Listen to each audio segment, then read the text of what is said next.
بسم اللہ الرحمن الرحیم الحمد للہ وکفا وسلام علی عبادہ الذین اصطفى اما بعد۔ دیکھو، دروس الحدیث پر بات چل رہی تھی۔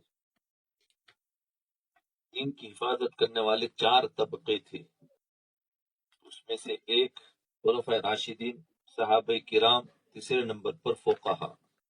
فقہا پر بات چل رہی تھی، فقیہ کس کو کہتے ہیں اور فقہا کا کیا کام ہوتا ہے، احادیث سے مسئلے کیسے بتاتے ہیں، نکالتے ہیں۔ جی، تو اب امام اعظم امام ابو حنیفہ رحمۃ اللہ علیہ بڑے فقہا میں سے ہیں۔ انہوں نے کس طریقے سے مسائل نکالے ہیں حدیثوں میں سے، ذرا وہ دیکھو۔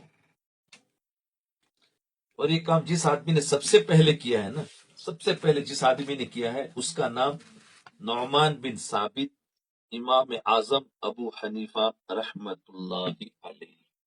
سب سے پہلے جس نے یہ کام کیا ہے کہ حدیثوں میں سے مسائل نکالے ہیں، وہ امام اعظم امام حنیفہ ہے۔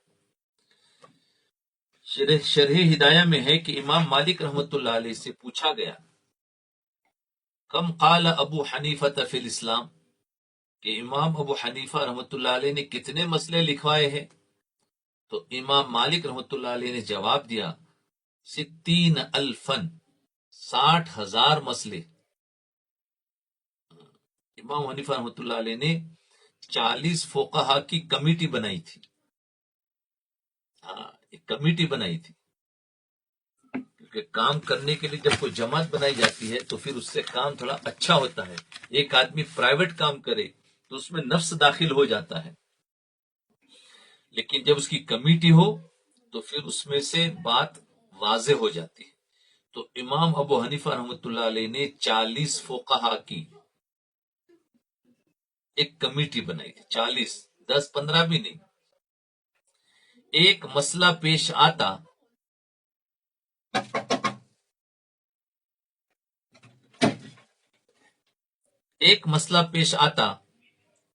تو 40 حضرات اس پر گفتگو کرتے۔ ایک مسئلہ پیش آتا تو 40 حضرات اس پر گفتگو کرتے۔ بتا، ایک مسئلے پر 40 کمیٹی کا آدمی گفتگو کرتے۔ پھر امام صاحب رائے دیتے اور اپنی رائے کو دلائل سے بیان فرماتے۔ جب مسئلہ سب کے ہاں اتفاقی قرار پاتا تو فرماتے کہ اب یہ مسئلہ لکھ لو۔ جی، جیسے ہم مشورے میں بیٹھتے ہیں نا، کسی بات پر، کسی کو کہیں بھیجنے پر، کوئی جماعت کے، جیسے ہم نہیں پوچھتے، رائے لیتے ہیں، پھر اس پر سب کی رائے، اکثر کی جو رائے آتی ہے پھر اس پر ہوتا۔ ایسے ہی امام صاحب ایک مسئلے پر پوچھتے، بولے تمہارا کیا رائے ہے اس پر؟ تو سارے فقہا تھے، سارے پڑھے لکھے تھے، سب اپنے اپنی بات پیش کرتے۔ اس کے بعد امام صاحب اپنے دلائل کے ساتھ بات پیش کرتے تو سب قبول کر لیتے، ہاں بالکل یہ بات ٹھیک ہے۔ اس کے بعد فرماتے کہ اس کو لکھ لو۔ اور اگر کوئی شاگرد اختلاف کرتا کسی بات پر تو فرماتے کہ اس کا اختلاف بھی نوٹ بھی لکھ لو۔ تو کہتے اگر کسی نے اختلاف کیا ہے تو فرمایا مسئلہ بھی لکھو، اور کس نے اس پر اختلاف کیا ہے اور کس بات پر اس کو بھی لکھو، اختلافی نوٹ بھی لکھ دیتے، لکھ لو، تاکہ بعد والوں کو پتا چلے کہ استاد کی رائے یہ تھی اور شاگرد کی رائے یہ تھی۔ اپنے شاگرد کی رائے کو دفن نہیں کیا، اختلافی نوٹ بھی ساتھ لکھوا دیا۔ جیسے سپریم کورٹ میں جائے تو وہاں فل کورٹ بیٹھتا ہے۔ کسی مسئلے کے لیے فیصلہ تو فل کورٹ میں کثرت پر ہوتا ہے، لیکن اگر اس میں ایک جج کا فیصلہ اور ہو اور 7 ججوں کا فیصلہ اور ہو تو اختلافی نوٹ ساتھ اس جج کا موجود ہوتا ہے، فیصلہ بھی موجود ہوتا ہے اور اس جج کا جو اختلاف تھا وہ بھی موجود ہوتا ہے۔ اسی طرح امام صاحب فیصلے سناتے، شاگردوں کے اختلافی جو نوٹ بھی لکھوا دیتے۔ یہ امام ابو حنیفہ رحمۃ اللہ علیہ کا کارنامہ ہے جو رہتی دنیا تک یاد رہے گا۔ ایسے ہی نہیں لکھ دیا اپنی طرف سے، بلکہ 40 علماء فقہا کی کمیٹی تھی، اور 40 سے مسئلے کو نکلوانا، قبول کروانا، یہ کوئی آسان کام تھوڑی ہے کہ خود نے لکھ دیا، خود کی سمجھ میں جو آ گیا چلو اس کو لکھ دو اور پھر پیش کر دو. ایسے نہیں ہوا ہے، بہت امانت کے ساتھ میں کام ہوا ہے. تو ہمارا جو فقہ ہے وہ کون ہے؟ فقہ حنفی. آج کے دور میں کئی مسائل ایسے ہیں کہ آپ جان کر حیران ہوں گے. کئی مسائل ایسے ہیں کہ آپ جان کر حیران ہوں گے. شافعی اور حنبلی حضرات بھی اس بات پر مجبور ہے، شافعی اور حنبلی حضرات بھی اس بات پر مجبور ہے کہ امام ابو حنیفہ رحمۃ اللہ علیہ کی فقہ پر عمل کرے. اس کے علاوہ عمل کی کوئی صورت نہیں نکلتی. مسائل تو کئی ہے، میں ایک مثال دیتا ہوں. ایسے مسائل کئی ہے کہ جس میں دوسرے امام بھی امام ابو حنیفہ کی رائے پر عمل کرتے ہیں. اس میں سے ایک مثال دیتا ہوں، اس سے آپ بات سمجھ میں آ جائے. صدقۃ الفطر میں آپ گندم، جو، کشمش، کھجور، کیونکہ یہی 4 چیزیں دیتے ہیں صدقۃ الفطر میں. یہ 4 چیزیں دو یا ان کی قیمت دو. فقہ حنفی میں ان کی قیمت بھی ہے، یا یہ خود دو، یعنی جو یا کشمش یا کھجور. جی. امام احمد اور امام شافعی رحمۃ اللہ علیہ کا موقف کیا ہے، ان کے مذہب کیا ہے کہ آپ ان چیزوں کی قیمت نہیں دے سکتے، بے عینی ہی یہی چیز دیں گے. امام شافعی اور امام احمد بن حنبل رحمۃ اللہ علیہ کے یہاں کھجور دینا چاہیے صدقۃ الفجر میں، یا کشمش دو، یا جو دو، یا گیہوں دو، لیکن اس کی قیمت نہیں. اور امام صاحب کے یہاں کیا ہے؟ چاہے تو یہ چیز دے دے اور چاہے تو ان چیزوں کی قیمت دے دے. امام صاحب کے یہاں، امام حنیفہ کے یہاں. تو ظاہر بات ہے آج امام شافعی اور امام احمد ابن حنبل کے لوگ مجبور ہے کہ امام شافعی امام ابو حنیفہ پر عمل کر رہے. آج پوری دنیا میں خواہ حنبلی ہو یا شافعی ہو، وہ چیزیں نہیں دیتے بلکہ قیمت دیتے، قیمت دیتے. تو بتاؤ امام حنیفہ رحمۃ اللہ علیہ کے مسئلے پر عمل ہوا کہ نہیں ہوا؟ آپ امارات چلے جاؤ، یعنی عرب میں، سعودی عرب چلے جاؤ، وہاں نمایاں لکھ دیتے ہیں کہ اس مرتبہ صدقۃ الفطر کی قیمت مثلا 15 درہم ہوگا، یا لکھا ہوا ہوگا کہ 1 دینار ہوگا. تو یہ مسئلہ فقہ حنفی کا ہے، یہ فقہ شافعی اور فقہ حنبلی کا نہیں ہے. سعودیہ میں، عرب ممالک میں، سب جگہ پر وہ قیمت لکھ دیتے ہیں. تو یہ قیمت دینا، یہ مسئلہ امام فقہ حنفی کا ہے، اور وہ لوگ تو فقہ شافعی ہے یا حنبلی ہے. پھر کیونکہ وہ چیز کیا دیں گے، کیسے دیں گے؟ اب سہولت سب سے زیادہ اسی پر ہے. تو دیکھو امام صاحب کے بعد مسائل ایسے ہیں کہ پوری دنیا سمجھتی ہے کہ امام ابو حنیفہ رحمۃ اللہ علیہ کی فقہ کو چھوڑ دے تو مسائل پہ عمل ہو ہی نہیں سکتا. اگر اس فقہ کو چھوڑ دے تو مسائل پر عمل ہو ہی نہیں سکتا. اس بندے نے امت پہ کتنا عظیم احسان کیا ہے، اس بندے نے امت پر کتنا عظیم احسان کیا ہے، اور آج انہی کے خلاف بولا جا رہا ہے. دیکھو امام ابو حنیفہ کی عظمت کو دیکھو آپ. میں فقہا کا کام سمجھا رہا تھا کہ قرآن اور حدیث سے اصول لیتے ہیں، پھر ان اصولوں کے مطابق مسائل نکالتے ہیں، پھر یہ مسائل لے کر امت کے حوالے کر دیتے ہیں. کیا کرتے ہیں؟ قرآن اور حدیث سے اصول لیتے ہیں. پہلے اصول کہتے ہیں قانون، قواعد نکالتے ہیں. پھر اس کے بعد پھر اصول کے مطابق مسائل نکالتے ہیں. پھر یہ مسائل لے کر امت کے حوالے کر دیتے. عام بندے کو اس کا پتہ نہیں ہوتا تو پھر وہ ان پر اعتراض کی بارش شروع کر دیتا ہے. عام بندے کو پتہ ہی نہیں ہوتا. امام اعظم ابو حنیفہ رحمۃ اللہ علیہ کا کھلا اعلان ہے، سنو. اور اسی اعلان سے لوگ بڑے ہم کو دھوکہ دیتے کہ میرا امام صاحب کا بڑا اعلان ہے، کیا ہے کہ میرا کوئی مسئلہ حدیث کے مخالف نظر آئے تو آپ میرے مسئلے کو چھوڑ دو اور حدیث کو لے لو۔ میں کہتا ہوں امام صاحب کے مسئلے کے مقابلے میں کوئی مسئلہ دکھاؤ بھی تو صحیح۔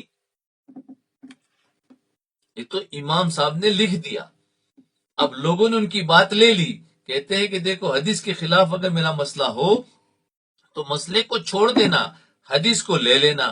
بعد والے کہتے ہیں دیکھو امام صاحب نے اس میں مسئلے کے خلاف کیا اور یہ حدیث میں، تو حدیث کو لے لیتے ہیں، مسائل کو چھوڑ دیتے۔ اب ذرا اس پر بات سمجھو۔ ایک غیر مقلد کے ساتھ عجیب دلچسپ گفتگو ہوئی۔ میں مکہ مکرمہ میں تھا تو ایک نوجوان مجھے ملا، اس نے عجیب بات شروع کر دی، کہنے لگا میں پہلے حنفی تھا، اب میں نے مسلک بدل لیا۔ میں نے کہا بدل لے، ہم آپ کو کون سا مجبور کرتے ہیں کہ حنفی مسلک پر رہے، لیکن وجہ تو بتاؤ نا کہ کیوں بدلا، کیوں بدلا؟ مجھے کہنے لگا میں نے امام اعظم ابو حنیفہ رحمۃ اللہ علیہ کا ایک ارشاد پڑھا ہے، ایک ملفوظ پڑھا۔ ارشاد یہ تھا کہ میرے مسئلے کو چیک کرو، اگر میرا مسئلہ حدیث کے خلاف ہو تو میرا مسئلہ چھوڑ دو اور حدیث کو لے لو۔ پھر اس نوجوان نے کہا میں نے امام صاحب کا مسئلہ دیکھا، اس کو چیک کیا تو حدیث کے خلاف تھا، اس لیے میں نے فقہ حنفی کو چھوڑ دیا اور اب اہل حدیث ہو گیا ہوں۔ کیا کہنے لگا؟ اب میں اہل حدیث ہو گیا ہوں، امام صاحب کو چھوڑ دیا کیونکہ ان کا مسئلہ حدیث کے خلاف تھا۔ اب آگے سنو ذرا۔ میں نے کہا چلو بتاؤ مسئلہ کون سا ہے؟ میں نے کہا بتاؤ تو صحیح کون سا مسئلہ ہے؟ کہتا ہے جی مسئلہ یہ ہے کہ امام ابو حنیفہ رحمۃ اللہ علیہ فرماتے ہیں کہ جمعہ کے دن جب خطبے کے لیے امام ممبر پر بیٹھ جائے تو اس وقت سنتیں نہ پڑھو، اس وقت سنتیں نہ پڑھو۔ اور حدیث مبارک میں موجود ہے کہ رسول اللہ صلی اللہ علیہ وسلم خطبہ دینے لگے تو ایک صحابی مسجد میں داخل ہوئے اور بیٹھ گئے، تو آپ نے پوچھا کہ تو نے نفل پڑھے ہیں؟ اس نے کہا کہ جی نہیں، تو آپ صلی اللہ علیہ وسلم نے فرمایا کھڑے ہو کر پڑھ لو۔ تو امام ابو حنیفہ رحمۃ اللہ علیہ تو منع کرتے ہیں اور اللہ کے نبی صلی اللہ علیہ وسلم نے پڑھائے ہیں، پڑھنے کا حکم دیتے ہیں۔ تو جب یہ مسئلہ حدیث کے خلاف آ گیا تو میں نے مسئلہ چھوڑ دیا اور حدیث کو لے لیا اور مسلک بدل دیا۔ جی یہ بات سمجھ گئے؟ تو ابھی آگے کی بات سمجھ میں آئے گی۔ میں نے اس نوجوان سے کہا بیٹا اگر تو امام صاحب کا ارشاد یعنی امام صاحب کا ملفوظ سمجھ لیتا تو مسئلہ چیک نہ کرتا۔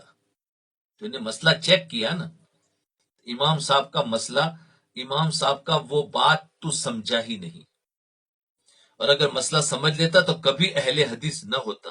یہ دو جملے میں آپ کو سمجھاتا ہوں، کیا ہے یہ دو جملے میں آپ کو سمجھاتا ہوں۔ میں نے اس سے کہا بیٹا اگر تو امام صاحب کا ارشاد، امام صاحب کا وہ قول اور وہ بات سمجھ لیتا تو مسئلہ چیک نہ کرتا۔